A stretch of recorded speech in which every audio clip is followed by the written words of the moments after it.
Right now, we turn our attention to the Murphy Show hotline, where Senator Marsh of Blackburn joins us. It is always a wonderful pleasure to get an opportunity to catch up with Marsha and everything that she has going on in Washington, D.C., representing the great state of Tennessee. Senator, good afternoon.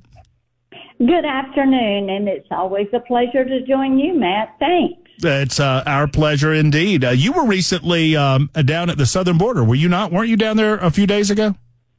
Yes, I was. Mm-hmm. I had gone back to Eagle Pass. I'd been down there in January 23, and they were beginning to try to put some containers at the water's edge, and we're looking at putting buoys into the river, the Rio Grande.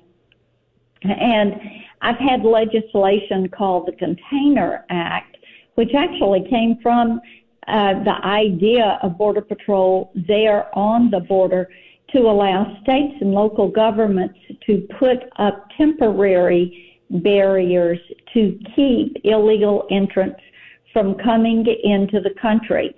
And this allows them to protect their area. And at Eagle Pass, which was the hot spot a year ago, they have put buoys in the water. They have put containers at the water's edge. They have fencing and razor wire behind those containers. And they have been able to go from a few thousand a day down to 12 a day coming in that area. And, Matt, it shows that walls actually work. That is why so many countries have walls and barriers. And it is so important to note that these local and state governments want to be able to provide the protection for their community and stop this illegal entry. And that's why Texas is spending billions. You've got a lot of those counties that are on the border that are spending millions, and many of the private property owners, the ranchers, the farmers that are down there, they're spending tens of thousands of dollars to protect their land and do the job the federal government has refused to do. You know, we had the opportunity to speak with Governor Bill Lee yesterday, and he talked about sending members of the Tennessee National Guard down to support Governor Greg Abbott. Obviously, Governor Greg Abbott and some of the other border states and local communities down there are doing everything in their power. Outside of what we are already doing, obviously, we're not getting anywhere with the Biden administration. I think you will agree with me, Senator, that Alejandro Mayorkas has been derelict in his duty, and I am fully supportive of the House effort to impeach him because, sadly, Joe Biden does not see his ineffectiveness as Secretary of Homeland Security. That said, do you think, and while this might seem like a state issue, I want to ask you, and I know you're focused up in Washington, D.C., is there anything else that the state of Tennessee can do in the meantime while we wait for our next election, hopefully to elect Donald Trump, who'll do more about the southern border? And one of the things that we know makes a difference is for people to report when they see people that have come in or are aware of groups that are coming into communities without notice. Senator Haggerty and I have had a bill now for about 3 years that would require the federal government to notify local and state enforcement agencies when they are going to bring people that are illegally in the country into an area, because they don't do that.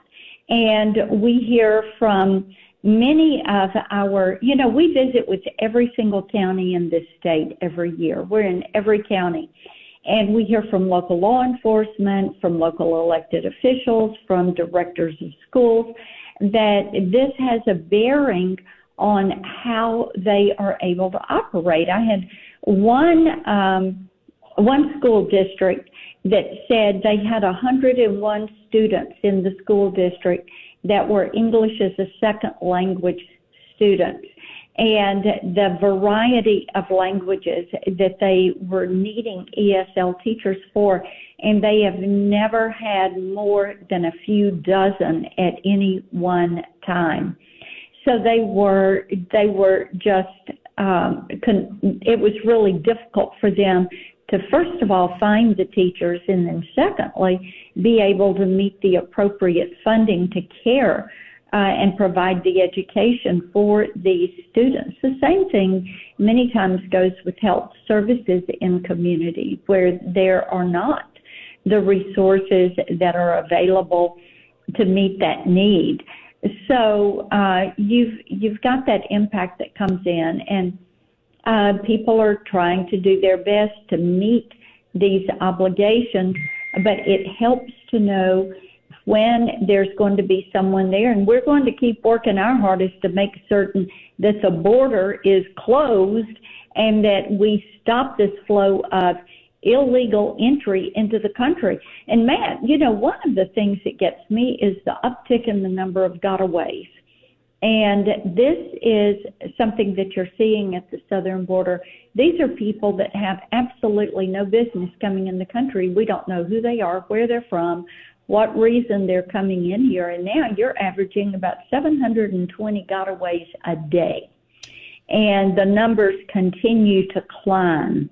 Well, it's frightening. Well, it is. And we've heard the individual circumstances that this can lead to. And obviously, Laken Riley, we all know Laken's name. We speak about her situation because it's emblematic of what's happening all over the United States of America. And I just want to double down. And I don't know that there's a right answer or an easy answer, but are we left to ultimately wait for our election? I mean, we in the state of Tennessee, I feel confident that we're going to do the right thing and elect someone that takes our southern border security seriously. What more can we do in the meantime, if anything, Senator? Well, sending the National Guard to the border makes a difference, and I applaud the Guard and Governor Lee for doing that, and the General Assembly for funding this effort. The other thing that we have to do is to make certain that we continue with the impeachment of Alejandro Mayorkas. I think every single American citizen should be incensed if Chuck Schumer tries to table that motion and to not go forward with a trial in the Senate. And it is so important that we take that action and hold him to account. And that, the tougher we can be on the border, the more we talk about it, the more we point it out, the more we back local law enforcement who is finding themselves on the front line of this issue, then the better it is. We need to make certain that when you've got illegal aliens that are coming into your community, that they know if they commit a crime, that ICE is going to be called and they're going to be deported. And I have my bill. I've reintroduced the CLEAR Act. And Matt, that is something I had when I was in the House, and it requires the deportation of criminal illegal aliens. It allows local law enforcement to, when they apprehend somebody who's here illegally that has committed any kind of crime, whether it's a DUI, a robbery, whatever, they can hold them. And then they hold them until they're ready to send them to ICE, and ICE has to deport them within 48 hours. Now, this is the kind of tough on crime policies that we need to say so that you don't have more incidences like Laken Riley or like Pierce Corcoran over in Knoxville. And it is important for public safety. And so we're going to continue to push those things because every day I talk to Tennesseans who are just perplexed at why this administration would look at this wide open southern border and say that that is okay, when other countries you have to jump through hoops to get into those countries. And none of them have an open, porous border like we have. For a few more moments, we have Senator Marsha Blackburn on the line with us on the Matt Murphy Show on Super Talk 99.7 WTN. I want to talk about the election that's upcoming, the presidential election in this way. So we have President Donald Trump, former President Trump, campaigning in Michigan today. And Joe Biden has launched advertising in Michigan regarding the issue of Roe v. Wade, Dobbs v. Jackson, and abortion. And I feel like that the Democrats in some of these swing states are going to try to confuse this matter, confuse this issue, and scare the heck out of 20-something and 30-something-year-old women, particularly, Marcia, in their effort to try to demonize the Republican Party on this issue. And it occurred to me as I was preparing for our conversation today that you might be such a good person to ask, because I know your belief and value system on a personal level. I know that you believe in the Dobbs decision and the way that it happened. I know that you believe and are strongly pro-life. How can we message this moving forward? Because I think the Democrats are going to try to use this as a way to confuse voters and to get them to vote Democrat. Well, of course they are. And you look at what they're doing with this and the issue of IVF. I'm a big supporter of IVF. I believe in it. I want people to have strong, healthy families, and I want people to be able to bring children into this world. When it comes to the issue of abortion, you know, the Republican Party platform has some good language in it. And it is what I believe in, that you have the exceptions for rape, incest, and life of the mother, and that any restrictions or regulations that are placed on abortion should be handled at the state level, not at the federal level. And, I mean, is that the simple message that we need to send into more swing states? I think we're right there with you in the state of Tennessee. I'm concerned about places like Michigan and Wisconsin, Pennsylvania, and those types of places, particularly as it applies to, you know, for example, the 34, 35-year-old female voter. Yes, and, you know, Matt, I think that is the message to send. I think it's so interesting that President Biden continues to try to make this the issue that he wants to campaign on, when the American people are saying that wide open southern border, fentanyl in the communities, crime in the streets, Venezuelan gangs, Tren de Agua and other gangs, MS-13, that are coming into this country, gangs that are going into communities that have never had a gang and recruiting kids to be a part of those gangs. Inflation, which makes it almost impossible to go to fill up the gas tank and the grocery cart in the same week. Those are issues that are at the top of the heap, and people are wanting to see action on those issues, but that is not what Joe Biden is wanting to talk about.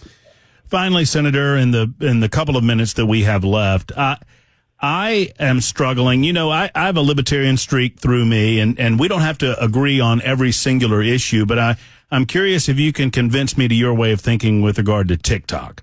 I think there are certain things the government should and shouldn't do. I just want more information when we talk about quote-unquote national security concerns with regard to what the Chinese are doing through TikTok. I know you're very passionate about this issue, and I know that you're hopeful that the TikTok bill comes back up, and you've been talking about this. Walk me through your very serious concerns about this app. Yes, and you know, Matt, this is why I think that, and Senator Blumenthal and I have written a letter, and we've been joined by Senator Rubio and Warner in calling for declassifying the information around TikTok so that the American people know what we know. Good. What we do know is that TikTok does not keep your data here in the U.S. TikTok exports that data to Beijing, China. Because of China's national security law, and because TikTok is owned by ByteDance, then you have the Chinese Communist Party with access to that data. Therefore, they have the ability to build a virtual you. Now, if you want any indication about how invasive and intrusive TikTok is into everything you have on your phone, every relationship, every keystroke, every app, and the spyware that is embedded algorithmically in TikTok, you need look no further than what they did when that bill came up before the House and then following with the Senate. They have so much data on you and your location that when people logged into TikTok, a prompt came up on the opening page that said, touch here to contact your U.S. House member or your U.S. Senator and tell them do not ban TikTok. Now, that is how specific they can be. This is a platform that is intended to be used for indoctrination and for weaponization. And TikTok proved our point. When you have 1,400 people within just a few days that call the office on this issue directly from having touched that TikTok app, I think that that is something that you should question what their real purpose is. All right, final question, Senator. Which are you more excited about? You have to pick one. You ready? You have to pick either the eclipse that's coming up or the cicadas that are coming up. Which are you more excited about in the state of Tennessee? The solar eclipse or the cicadas? The eclipse, because it will be here very briefly and gone, and the cicadas drive me nuts. Well spoken and good. I agree with you 100% on that. Thank you, Senator, for your time. Always good to catch up. Come see us when you're in town. Will do. Bye-bye right. now. See you soon. There's Marsh of Blackburn taking the hard stand. I think I might have had. I was kind of hoping she'd go with cicadas. And maybe throw something in there like, under Joe Biden's economy, we're going to have to eat them.